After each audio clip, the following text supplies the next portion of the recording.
NRL SuperCoaches, by this point, you would have seen my team reveal. I did make one change there in Dimitri from the Warriors is going to come in for Charlie Geimer. Following the sad news of Tohu Harris, sounds like he's still in pain day to day with his wrist and his body in general. And everyone talks about him, being mummified out there. But he, as Rugby League Guru said, he personifies a warrior. And his hands, the line break assists that he can provide through the middle there, his warrior attitude, the way he plays the game was absolutely spectacular. So, congrats to him on an incredible career, and I hope that his body gets a lot better and he can enjoy a really long, great life. So that's the sad news of the day. But Dimitri does come into my side for Geimer. But that could change. That slot was only there for a cheapie anyway. But you would have also, hopefully, because you guys watch all my videos, you're absolute legends, the 4 videos that I popped out, all the teams that had similar draws, and therefore you can select a bunch of those guys or maybe miss out on a few of these other teams. So go back and check those out. They're very, very quick. But in this video, we're going through the fullbacks. So pretty well the most important position of the season. Each and every year, it has the biggest scorers in the game. You've got Tedesco, Trbojevic, and Latrell, 94 and 89, the two averages for Turbo and Latrell, with Teddy taking out top spot with a 94 average for the year. Absolutely incredible. So there are more fullbacks. I have got 10 of them to roll with. In this video, 10 of the only guys that I think are of really any relevance. You've got a few guys like Chance, you've got Keeney, you've got Campbell in there as well. Both those guys have a bye in round 1, so I don't think you can select any of those two, just with how important the position is. And you've got guys at a similar price that can score just as well or better. And therefore, we're going to kick it off with James Tedesco. And how I'm doing all of these videos, you'll see for all the positions. I'm going fullback, I'll go to center wing in the next one, which will be a much larger video. But I'm going through their pros, their cons, their upside percentage, basically, is what that is. So there's actually 3 people only that I've got in the game right now that have the upside percentage of 10 out of 10. So 100% upside, the 3 best in the game, in my opinion.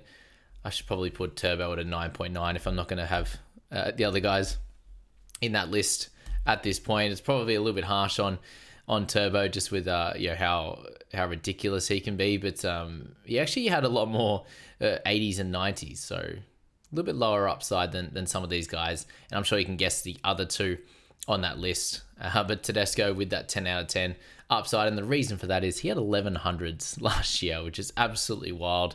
So that's the upside percentage. We've got the downside percentage there that, at that price point, what can go wrong? Are they the type of player to have a lot of down games? Are they volatile? That's the percentage we're looking at with the downside out of 10 there. And then my verdict as a buy out of 10. So it's very hard to have someone at 920k in your side just as a value percentage. Basically, at the beginning of the year when your team value is a lot lower than it will be after round 10, round 20 and the like. So I've got him at a 9 out of 10 just because he has the tremendous upside, but he obviously has a team there, and the Roosters is probably a little bit less of a quality side, and the outside backs are probably a little bit down, missing their halves as well. So there's only so much that the fullback can do if they don't get put into great positions, or if they've lost a couple of forwards as well, if their forwards are lacking a little bit there as well. So that's probably the main issue for Tedesco, is the price with the team. And then he is another year older. Didn't stuff him up last year at all, but it did the year before. Having that team struggle a little bit, that was the biggest issue with Teddy in 2023. But in 2024, he was a jet. For the pros, for James Tedesco, he's the best scorer in the game. There's not much else you can say about that. He has the major upside. So they're the 2, and he's done it for such a long time. So if you're locking in Tedesco from the start with later buys, you get him for a good portion of the first half of the season. You could also potentially hold him for the year if he isn't to make Origin, which is a very decent high chance that he won't be in Origin this year. So probably can't say the same for guys like Turbo, guys like Latrell, guys like Ponga, all likely to be in the Origin setup. So there are plenty of good things for Tedesco, but I do think at that price point and with the team not on the increase this year after a pretty good year last year for the Roosters in that top 4. That's my reasoning for a 9 out of 10 verdict for Tedesco. Moving on to Tommy Turbo. 875k, so you get a nice 45k discount on Teddy with Turbo there, and picked up an 89 average last year, which is really nice. And the pros for him, he's obviously the second best scorer in the game. He has tremendous upside, very similar to that of Tedesco. And in a team that could probably go a little bit better, probably underperform what they would have hoped last year, to be fair. And he also came into the season again, and it obviously happens fairly regularly. And there were points last year where he didn't ice games. They would start really well, or he would have a really good first half, and then he'd kind of fall off a little bit, or the team would start to just not play as well. And there were so many games where he had 80 odd in the first half and ended up at 101 or 110 or a 98 or something like that.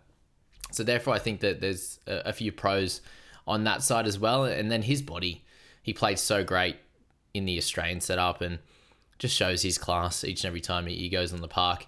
But you do see in some games he just isn't as free-flowing. And there was a lot of games last year where that was the case, and he didn't come out and absolutely blow it away, where we know he has that tremendous upside. And the cons is pretty simple for him. It is the injuries, unfortunately. Can you catch him at the right time? Manly have a pretty solid draw as well to begin the year, so you're looking at a player that you can lock and load from the start. He's got the 9.9 upside. I'm moving him up to. He got 600s last year and lots of 80s and 90s. So I don't think there'll be many people that can get 1100s like Tedesco, but 6 is pretty wild with all those 80s and 90s to boot. And the downside for him, I have it at the same number as Tedesco. Teddy can have the odd concussion. Turbo seems to get the soft tissue injuries, but more for the fact that I think at 45k of a discount, that's where they end up at the same. He has more of an injury risk, but he's cheaper.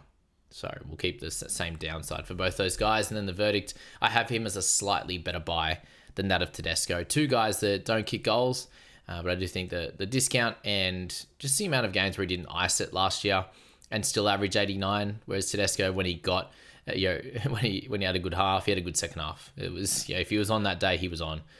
So I think Tommy a little bit more room to move, and the team not moving downhill, whereas the Roosters I think will. For Latrell, 866,800, average the same, well, very, very close, but he gets a nice 9k discount compared to that of Turbo. And a big difference with Latrell is that photo. My goodness, he is looking mighty fine. Never seen him that, we'll say thin. I haven't seen him that look that athletic. We'll go with that. The beard's looking beautiful, and he looks ready and raring to go. That's for sure. It is early preseason, but he, along with Wayne, I think can have a tremendous season. He had that month there just before he got injured where he was absolutely spectacular. After a great start in Vegas, he had a little bit of a lull through the middle there, and then he went nuts again. And when he's kicking in general play, that means he's got his hands on the ball more, and sometimes he would run the footy in that scenario, and sometimes he would put up that bomb. And it obviously just gives you a little bit of an extra chance to come up with some attacking plays. If the ball bounces, if the ball's dropped, he ends up with that assist. So different little things like that added to his game. And when he's absolutely involved like that and kicking goals, he was the 3rd best scorer. I do see him as someone that will be closer to that 900k mark by the end of the season. And you do have a few cons, obviously, with those injuries that he seems to end up with year to year.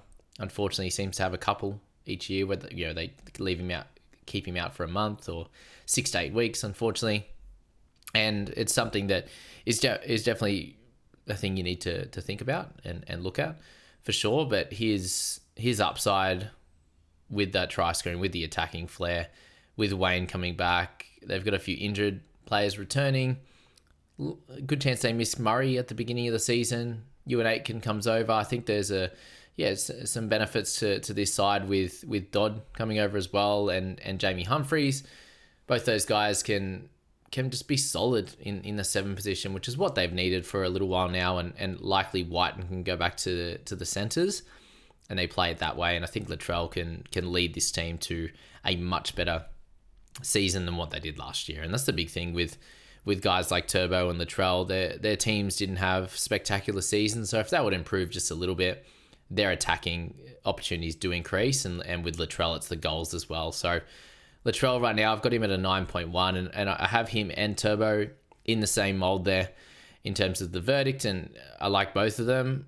Personally, as you saw with my reveal, that Latrell is the guy that I am selecting. So maybe I have him as a 9.15 right now, just based on that, just with that photo coming out. But I do think the goals gives him a little bit of a benefit, and they have a lovely start to the season in terms of their draw. A bunch of away games, but against teams that aren't, top 4 caliber, which we know he can play really well against those guys as well. But there are teams where, as a fullback or as an outside back, you do want to avoid coming up against some of those more defensive-minded teams where it doesn't, work out as well. That top 3 is pretty wild.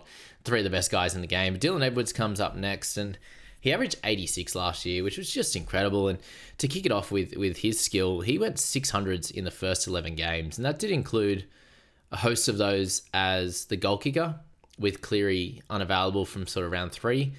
So from that scenario, you're looking at that price and you go, well, it's probably a little bit inflated unless we do see Cleary not there in round 1. And in that case, I can see a bunch of people going at Dylan Edwards a little bit cheaper than the 3 guys above.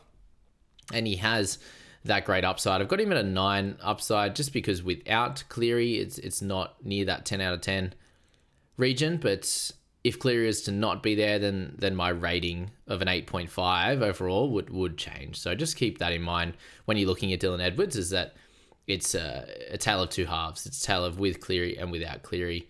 And he just seems to have to chime in a little bit more on that right-hand side as a ball player if they're not sitting there with Cleary in the side. So his consistency is absolutely incredible, even in the games when Cleary is there. He just doesn't have that tremendous hundreds upside without the goal kicking and without that extra responsibility in attack out the back. And the cons there is just the price. If Cleary is available, he doesn't have the upside and he doesn't have the consistency of in that mid-80s kind of average, and he hasn't done it before. So very, very expensive for that. But a 9 upside and a 4 downside as well. The downside would be if Cleary's not there, to be fair. And so the verdict is 8.5 for now. Not someone is in my top sort of 4-5 picks. As you'll see here, there's a couple of guys below as well. In Ponga and Drinkwater, I do have ahead of Edwards, unless things were to change with the goal kicking. But Kalyn Ponga comes in at a 790 price point, so 70 odd K nicer than that of his compatriots in Latrell and Turbo, and 130k cheaper than Tedesco. So Kalyn Ponga is another guy that entered my side in the preseason, and for his pros, you're looking at the goals as well and his attack. His attack's obviously incredible, and the big worries, I suppose, with the Knights and with Kalyn is their consistency, and they also have the round 4 bye, which is different to all of the guys above him who don't have a bye until a little bit later on. You've got Roosters in round 10, I believe, and the other guys you do get a little bit longer than 3 rounds anyway before you have to have let them sit on the bench and be a vice captaincy loop. That's for sure. So Ponga, that's the main worry with him. It does seem great. All the Knights guys, if they aren't playing Origin, then they have a terrific schedule. If you are playing Origin, that round 4 bye is a little bit annoying for sure. So something I will have to look at in my side is, do I want one of my top gun players missing round 4? But it is round 4, not round 1 or 2 or 3. So it's a little bit nicer there for sure. And his consistency can be a little bit of a problem along with the team. So just be aware of that with Kalyn. There's a reason it's 81 and not an 88 or an 87 is because of that extra consistency that these guys, when they do go low, Edwards and the like, they do hit 50s in running base basically, rather than hitting that 35 or something like that. The Ponga is a high chance of getting, and I've got him at a 9.4 upside compared to a little bit lower than that of a bunch of the guys ahead of him. But Ponga, I do think, didn't have his best season. He averaged 87 the year before. He had 500s in his 15 games this year, so it shows there's plenty of upside there. The downside risk is at a 4. He did have an injury last year. He had the head knocks the year before, so we can't forget all of that. But I do have him at a 9.1 verdict as well.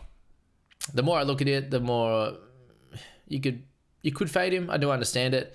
You could go up to Turbo and to Latrell, and if they both happen to stay on the park, then could be an absolutely incredible pairing that you get for a long time.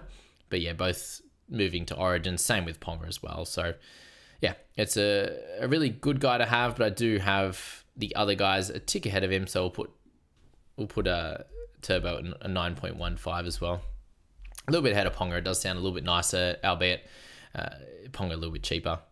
Scott Drinkwater at number 6. So the pros for him, he's a 770k at 79, but the big pro is that he's going to be getting the goal kicking from Val Holmes now that he's gone to the Dragons. So that is massive, and that brings all of these guys' averages up a long way. If you were to be looking at, SuperCoach stats there for some of these guys, and if you just were to put Latrell Mitchell in there, when you're looking at their stats game to game, they're scoring obviously here. So you've got 19 in that first one. It's 29. It's 4. So depending how many goals you obviously kick on that one, you do get the minuses, but it's not just the try scoring for someone like Latrell. He's never just getting that 17 like you'll see with a Papenhuyzen last year when he doesn't have the goals.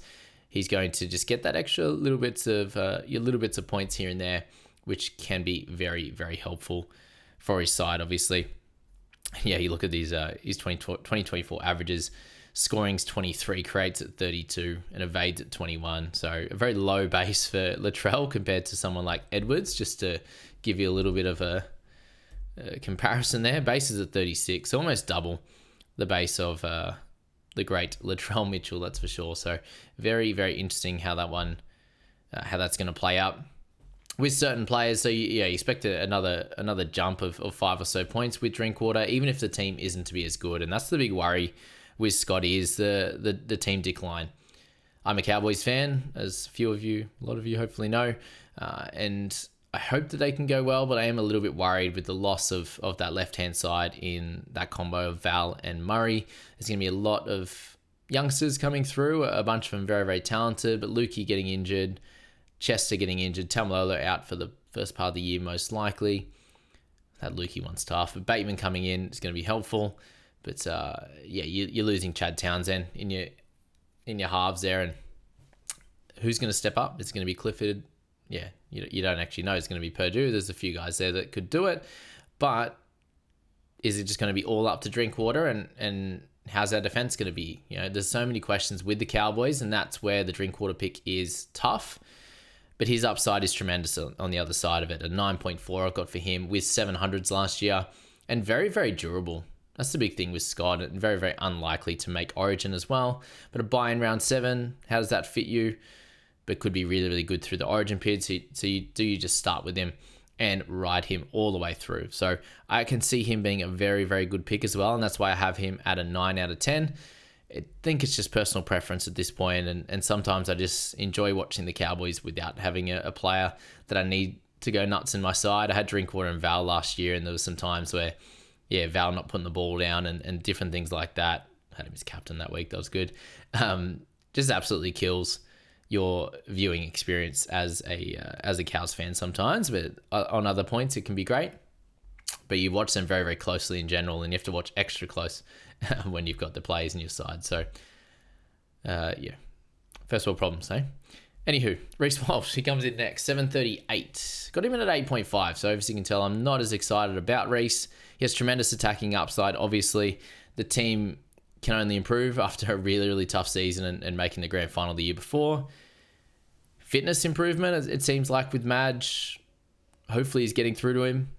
So that's the big thing with Walsh, but very similar to Latrell. It's the base stats that get him, but he doesn't have the goal kicking if Reynolds is there. So if Reynolds wasn't to be there, I think Walsh's verdict, comes up into the 9s, but with Reynolds fit and likely to be available from round 1 at this point, I think Walsh can be left at the moment because his upside is not as high as the other guys he has a 9 out of 10 in my opinion with 300s. He has a lot of 70s, 80s, 90s for sure, but he doesn't have those massive games where he can go absolutely nuts because he's got the negatives in his game and his base is a little bit low. So when he goes low, it is low. When he goes high, it's decent without being anywhere near the Tedesco level, albeit 185k cheaper than what Teddy is at the moment. So Walsh, a really solid player to jump on. If you are a Bronx fan, you love watching Walsh, then jump on. You won't be too disappointed. It's more just that, can you get those big hundreds out of him that you can out of the other guys? That's the big question. especially, a lot of these guys, like we say we want to be holding him for as long as we can, but a lot of time you can't, just injury and origin and whatever else comes in our way. So you want, when you're buying one of these guys, you want it to be, if it is for a 4 to 6 week period, you want to have 2 tons in there. You want some big ones, and the chances of that happening with someone like Walsh is lower than it is with paying that little bit extra and going for Drinkwater or going for Turbo or Ponga or whatever it is, right? So you're hoping just to get on them at the right time. And if you don't, Walsh, being a non-owner of Walsh, he never really hurts you unless a lot of these fullbacks are injured and he becomes one of the guys, like there was at times last year when a bunch of them were out. And just before Origin there, he became a really nice pick, but he never really hurt anyone. He had some good scores, but not crazy good scores. So yeah, something interesting to think of with players like Reece. But Hammer, Tabuai comes in at 653k, priced at a 67. Well, he had 67 average last year. The pros for him, he's a superstar. Each and every year he's getting better and better. His running game is a big one as well, obviously, for him, and he's becoming more and more of a leader every single year. Hopefully we see Gilbert back for him. I think that'll be helpful. Just having guys like Jerry Marshall-King fit. They had a lot of injuries again last year, and he started incredibly well. And that's a big pro for him as well, as his beginning of the season last year. But you could have bought him in centre wing, whereas this year you can't. So that makes it a little bit difficult for the Hammer in this one. And the cons is his volatility. There's a reason he's a 67, not a 75. Like I said with Walsh, it's the consistency and his low score games are low for sure. And then his team. Yeah, do we see an improvement for them? They've started well the last few years. Do they have that great start again? Or do they have more of a middling to bottom 8 kind of feel to them? That's probably the big question with Hammer, but there will be people there that start with him for sure with a really solid draw to kick things off in terms of no buys early. His upside's at 8.5 out of 10, similar to what I've got with a couple of other guys on this list, obviously.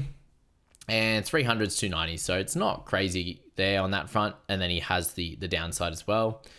4 out of 10 for him. Pretty much all these guys have just got it a 4 out of 10 because it's usually the downside would be the volatility for some of these guys. But then price-wise, if you get it wrong at 653, it doesn't kill you. If you get it wrong at 920, it does. So mixture of that and the 8 out of 10 verdict for the Hammer.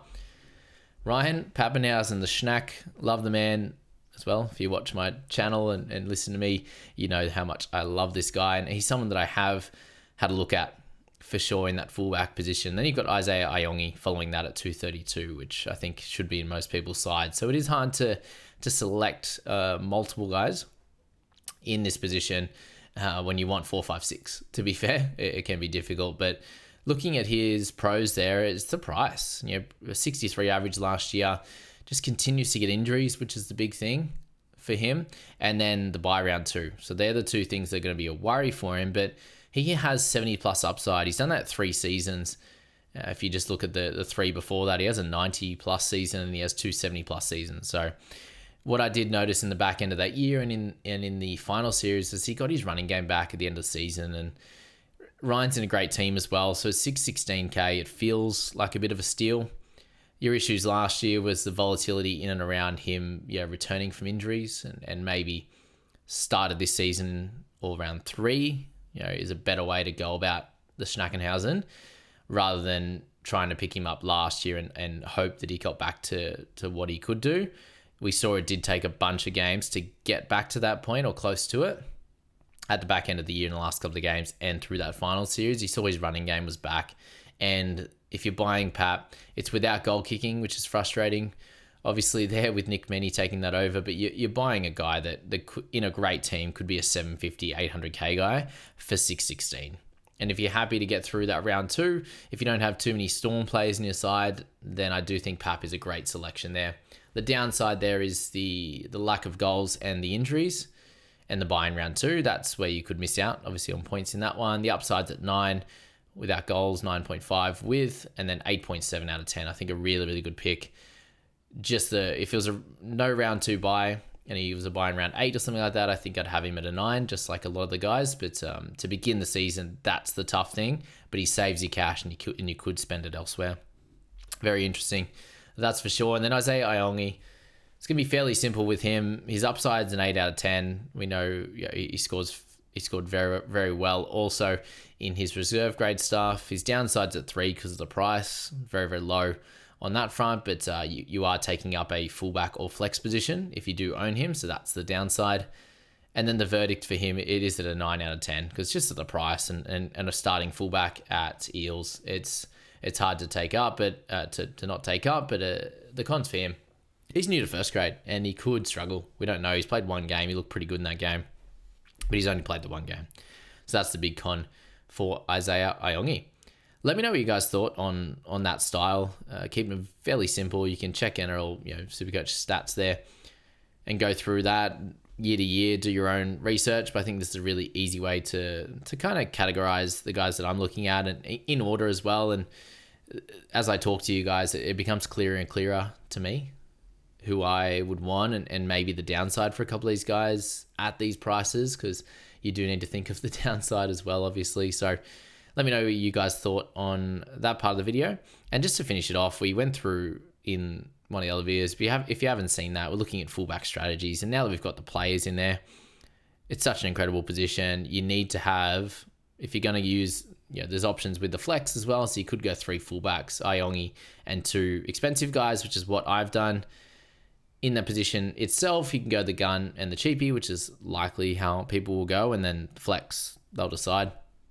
And then you could spend the 200k less and get Pat, which we saw there. You could go the 2 top guys and then, so I suppose, skimp and save a little bit in other positions. And I have seen a few people go 3 top guns in fullback across fullback and flex, which is pretty crazy. It means you are going cheap at hooker for sure, like I did in my side. You're going fairly cheap in a center wing, or you're going cheap in second row forward. To be fair, you probably have to. You probably can't go with Cleary. So yeah, there's a few things to think of with those strategies, and I think they all can work in their own way for sure. As we have seen over the last bunch of years, it is hard to begin it well early, and if you a little bit different to the pack and things don't work out perfectly with all of the top price guys, you could spread your cash evenly around your team and that could work out a lot better. So yeah, plenty of different ways you can go about it. That's the fullbacks for SuperCoach. Let me know your thoughts on this video and where you're at with your team after you've seen mine.